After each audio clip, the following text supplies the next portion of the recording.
آج ہم ایک اہم نکتے پر بات کرنے جا رہے ہیں، دودھ کا ابل کر فرش پر گرنا یعنی ضائع ہو جانا۔ تو اس کے لیے کیا نقصانات ہیں؟ یعنی مالی نقصانات کے علاوہ روحانی طور پر اس گھر میں کیا آفتیں آتی ہیں اور کیا یہ بدشگونی کی علامت ہے؟ جیسے کہ عام طور دیکھا جا سکتا ہے کہ اس کے بارے میں مختلف طرح کے سوالات سوشل میڈیا پر آئے روز گردش کرتے رہتے ہیں، اور اس حوالے سے مختلف لوگ اس پر مختلف طرح کے نظریات بھی پیش کرتے نظر آتے ہیں۔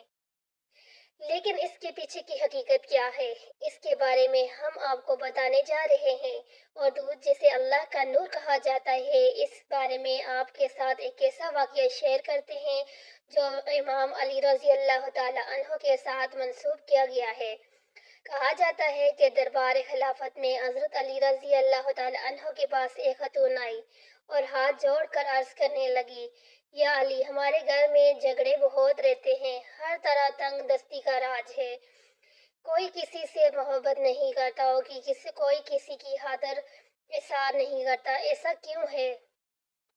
اس عورت کا یہ سوال کرنا تھا کہ حضرت علی رضی اللہ تعالی عنہ، جنہیں باب العلم کہا جاتا ہے، فوری معاملے کی تہہ میں پہنچ گئے۔ یہ حضرت علی رضی اللہ تعالی عنہ کی شان تھی کہ چند لمحوں میں ہی انہوں نے وجہ اور حقیقت کا سراغ پا لیا۔ انہوں نے کہا، اے خاتون، مجھے تم یہ بتاؤ کہ جب اپنے گھر میں اللہ کا فراہم کیا گیا رزق استعمال کرتی ہو تو کیا اس میں سے کچھ ضائع بھی ہوتا ہے؟ اس عورت نے جواب دیا کہ یا علی رضی اللہ تعالی عنہ، جب میں اپنے گھر میں دودھ ابالتی ہوں تو وہ تھوڑا ابل کر زمین پر گر جاتا ہے۔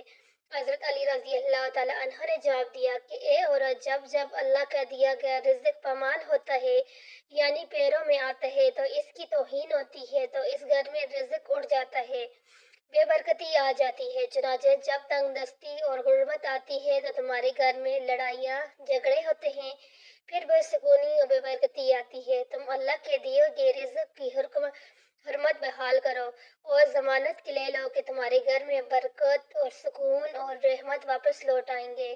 تمہارا یہ عمل سب گھر والوں کے دلوں میں اللہ تعالیٰ کی محبت ڈال دے گا اور اللہ تعالیٰ تمہارے گھر میں رزق کی فراوانی عطا کر دیں گے۔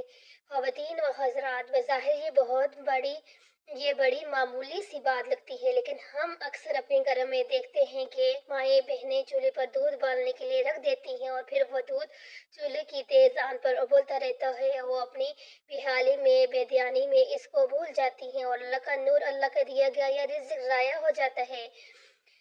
یہاں اگر چند ذہنوں میں کچھ تشکیل سوالات ابھرتے ہیں تو ان کے لیے ہم ابن ماجہ کی ایک حدیث شیئر کر دیتے ہیں کہ حضرت عائشہ رضی اللہ تعالی عنہ فرماتی ہیں کہ تاجدار مدینہ محمد صلی اللہ علیہ وآلہ وسلم گھر میں تشریف لائے اور روٹی کے ایک ٹکڑا زمین پر پڑا ہوا دیکھا۔ آپ نے اس کو اٹھایا، صاف کیا اور کھا لیا اور فرمایا کہ اچھی چیز کا احترام کیا کرو، اور رزق جب کسی سے بھاگتا ہے تو لوٹ کر نہیں آتا۔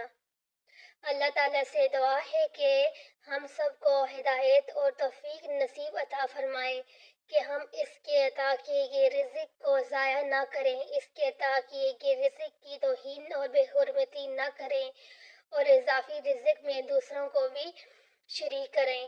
اللہ اور اس کے رسول صلی اللہ علیہ وآلہ وسلم کی خوشنودی حاصل کریں اور رزق کی قدر کرنے والا اللہ تعالیٰ ہم سب کو بنائے تاکہ ہمارے گھروں میں جو بے برکتی ہیں وہ ختم ہو جائے اور برکت سے ہمارے گھر بھر جائیں۔